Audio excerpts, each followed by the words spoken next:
Una joven limpiaba en silencio, ignorada por todos.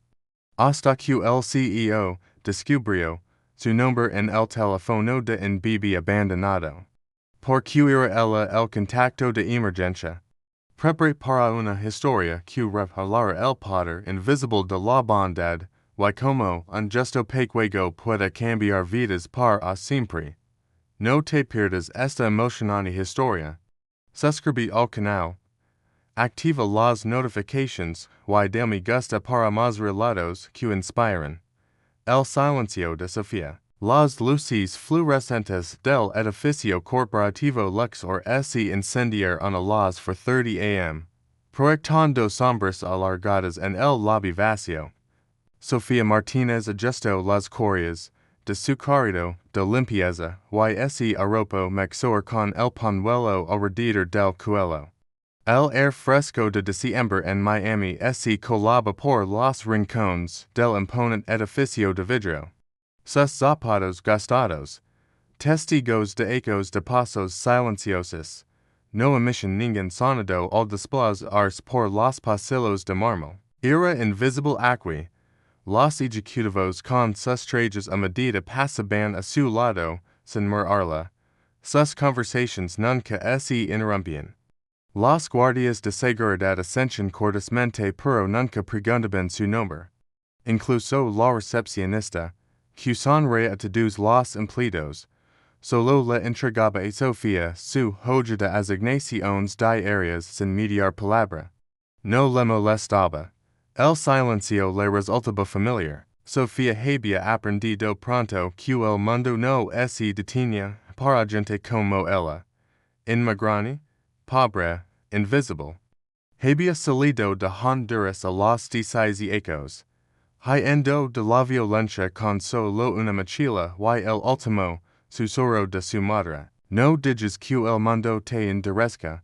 5 ecos después, en ese affairaba esas palabras, incluso mientras limpiaba barras y borraba huellas digitales de los botones del ascensor. Y esa mañana, su rutina se vio interrumpida por un sonido.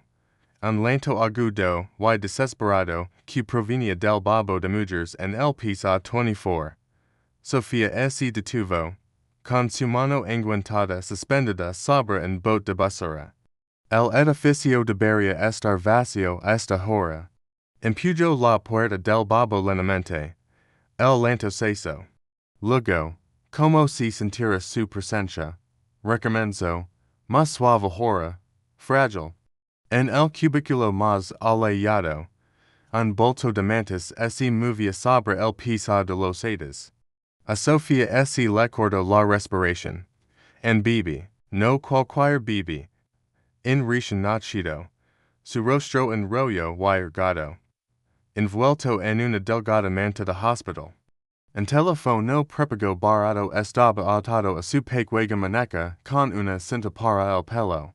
Las manos de Sofía temblaban mientras alzaba al niño, su mente acelerada. Cuando llegaría en bebé aquí, por qué. Entonces la pantalla del teléfono se iluminó. Una sola notificación parpadeó, contacto de emergencia. Sofía su propio nombre. Su sangre se heló. No conozco este niño. Nunca había visto ese teléfono. Pero ahí estaba. Su nombre, claro como un fósforo encendido en la oscuridad. El bebé gimió. Sus dedos, cerrados, alrededor del pulgar de Sofía. El pulso de Sofía retumblaba en sus oídos. Piensa, no podía llamar a la policía, todavía no.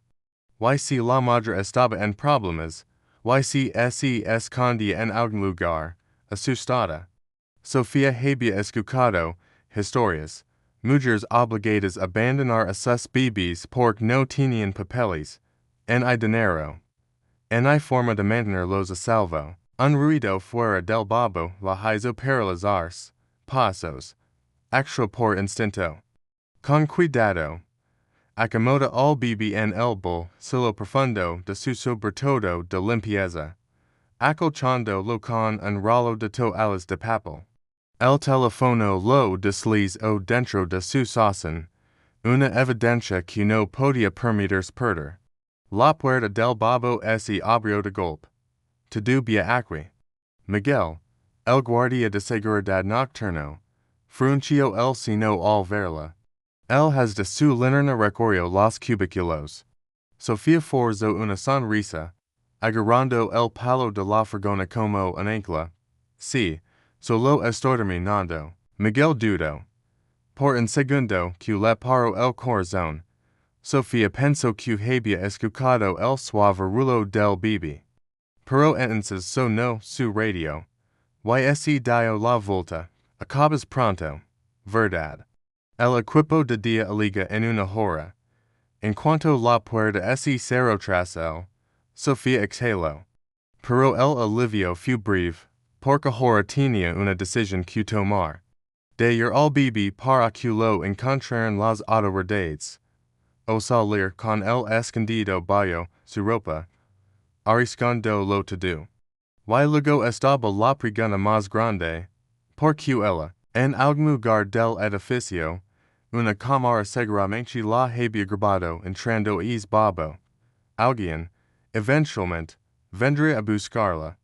El bebé se acurrucó contra su pecho, cálido y confiado. Sofía tomó su decisión. Empujó su carrito de limpieza hacia el ascensor de servicio, con la espalda recta y los pasos firmes. Nadie notó nada. La llamada del director ejecutivo. El ascensor de servicio descendía con un zumbido tenue. Cada pieza que pasaba hacia que Sofía apretara con más fuerza al bebé. La criatura, ahora envuelta en su propio sudor, dormía plácidamente contra su pecho, ajena a la tormenta que se avecinaba. Su mente no dejaba de dar vueltas, quién era la madre. Por que había elegido el nombre de Sofía. Las preguntas la carcomían, pero no había tiempo para respuestas. Salió por el mule de carga, donde el sol matutino comenzaba a pintar el cielo de tonos rosados y dorados. El viaje en autobús a casa fue en born de miradas nerviosas y respiraciones entrecortadas. Cada vez que alguien la miraba, su corazón parecía querer salir del pecho. Pero nadie prestaba atención a la limpiadora cansada con un sudor abultado. Su pequeño estudio olía a limón y un livrastro a humedad. Sofía cerró la puerta con leve y finalmente permitió que el air escapara de sus pulmones. Colocó al bebé sobre su cama, desenvolviendo con cuidado las mantas para revisar si había señales de heridas. La criatura era perfecta. Diminutos dedos, un suave mechón de cabello oscuro, y una marca de nacimiento justo debajo de la clavícula con forma de media luna. El teléfono. Lo sacó de su bolsillo, con manos temblorosas mientras revisaba los contactos. Solo había en mero guardado. Sofía no había historial de llamadas, en hay mensajes. Presionó el botón para llamar antes de que pudiera pensar lo mejor. Un tono. Dos. Entonces, el número al que ha marcado ya no está en servicio. Un calling sin salida. Tor corporativa Luxor, pisa forty Daniel Carter se recostó en su silla de cuero. Masajinos las scenes. La reunión de directorio había sido un desastre. Ganancias bajas. Tensions altas. Necesitaba café fuerte. Su asistente, Elena, entró con expresión impassible. Señor, tenemos una situación. Daniel suspiró, ahora que, seguridad marcó algo inusual en las grabaciones nocturnas. Una limpiadora entró al babo del piso 24 con las manos vacías y salió cargando voluminoso. Daniel frunció el seno. En robo, no exactamente, Elena vaciló. Creen que podría ser en bebé. Las palabras lo golpearon como un puño. En que, le entregó una tableta. Las imágenes granuladas en blanco y negro mostraban una figura delgada. Sofía, según los registros de empleados, saliendo del babo con su carrito de limpieza, su postura rigida, la posición de sus brazos extraña. Daniel hizo zoom, ali, apenas visible bajo su bata, estaba la inconfundible curva de una pequeña cabeza. Su sangre ese hello. Encuentrenla, apartamento de Sofía, y ese misma tarde en golpe en la puerta. Sofía ese paralizó. Él era atrapado en su garganta. El bebé, ahora alimentado y cambiado, dormía plácidamente en una cuna improvisada con alas apaladas. Otro golpe, más fuerte esta vez. Sofía Martínez. Una voz masculina, firme pero no de cortes. Somos seguridad de Luxor, necesitamos hablar con usted. Sus manos temblaban al entreabrir la puerta. Dos guardias de seguridad estaban allí. Y detrás de ellos, Daniel Carter. Sus penetrantes ojos azules se clavaron en los de ella. Luego miraron más allá, hacia el interior del apartamento. Necesitamos hablar. Dio en voz baja. La verdad sale a la luz, se centran a la pequeña mesa de la cocina. El director ejecutivo multimillonario, y la mujer a la limpieza, una pareja improbable unida por un niño. Daniel no gritó. No acusó. En cambio, sacó su teléfono y le mostró una foto. Reconoce esta mujer.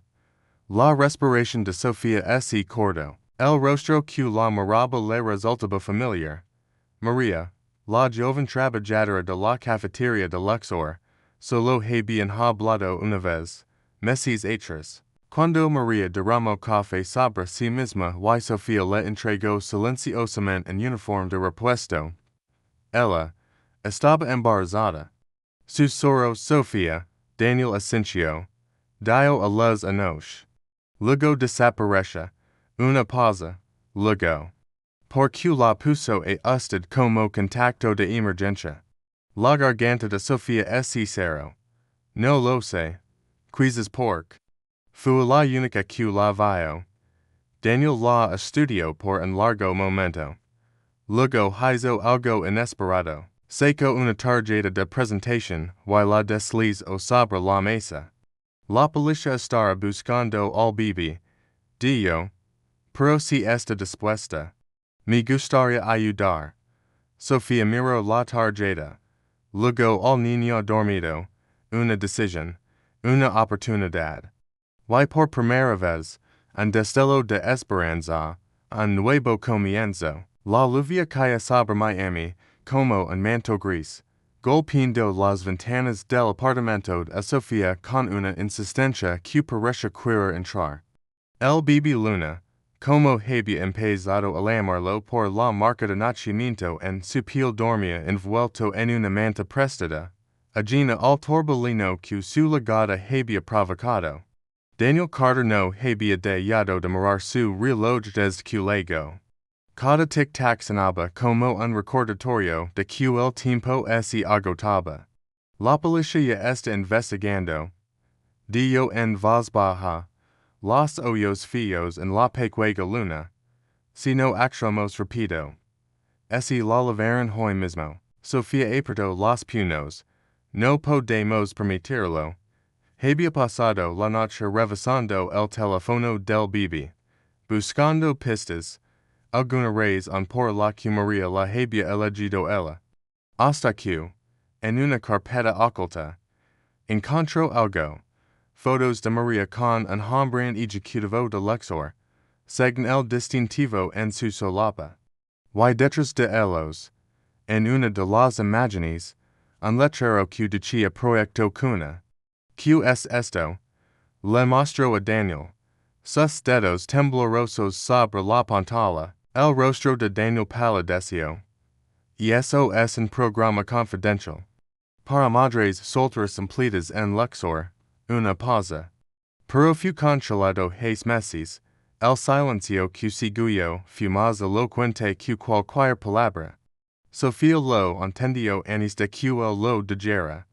Alguien lo ocultó. La carrera contra el tiempo el edificio deluxe or nunca había parecido tan hostil. Sofía entró por la puerta trasera, con luna escondida en un portabebs improvisado bajo su abrigo. Daniel iba a su lado, su presencia imponente alejando las miradas curiosas. El ascensor hasta el piso 42 el dominio exclusivo de los altos ejecutivos pareció tardar una eternidad. Si esto se llamó. Empezó Sofía. No saldrá, cortó Daniel. Pero la tensión en su mandíbula delataba sus dudas. La oficina de Richard Vales, vicepresidente de operations, estaba oscura cuando llegaron. Pero el computador, encendido en su escritorio, reveló todo. Correos sobre desvíos de fondos, documentos falsificados. Y una lista con nombres de mujeres, inclinando el de María. Dios mío. Sofía trago seco. Ellas pensaban que el programa era real. Daniel maldillo entre dientes. Vales les permitió a médica y apoyo. Pero, lo las estaba usando para lavar dinero. Un ruido las hizo oír. La puerta se abrió. Y allí, en el umbral, estaba Richard Vales con dos guardias de seguridad detrás. Daniel, sonrió. Frío como el acero. Cuya inesperada visita. La verdad sale a la luz. Todo sucedió demasiado rápido. Las guardias avanzaron. Daniel se interpuso. Sofía protegió a luna contra su pecho. Y entonces, alto. Policía, agentes irrumpieron en la oficina, liderados por una detective que sostenía una orden de arresto con el nombre de Vales. Tenemos una denuncia anónima, dijo la mujer, mirando directamente a Sofía, con pruebas bastante convincentes. Daniel había actuado. Mientras Vales era esposado. Sofía buscó entre la multitud y la vio. María, pálida, demacrada, pero viva. Se abrió paso hacia Sofía y Luna con lágrimas en los ojos. Lo siento. No tenía a quien más acudir. Susurró, tocando la mejilla del bebé. Te fuiste la única que me trató como una persona. Epílogo.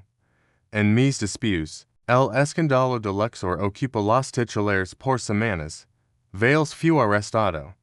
El programa Cuna se reinstaló esta vez, con supervision real. María obtuvo asilo legal. Luna tuvo una familiar. Y Sofía recibió una oferta. Dirigir el nuevo Departamento de Bienestar Laboral de Luxor, pero lo más importante, nunca más fue invisible. Fin. Que hubieras hecho en el lugar de Sofía. Déjanos tu opinión en los comentarios. ¿Quieres más historias como esta? Suscríbete y activa las notifications para no perderte nuestros próximos relatos inspiradores. Comparte este capítulo si crees en los finales felices contra tu pronóstico.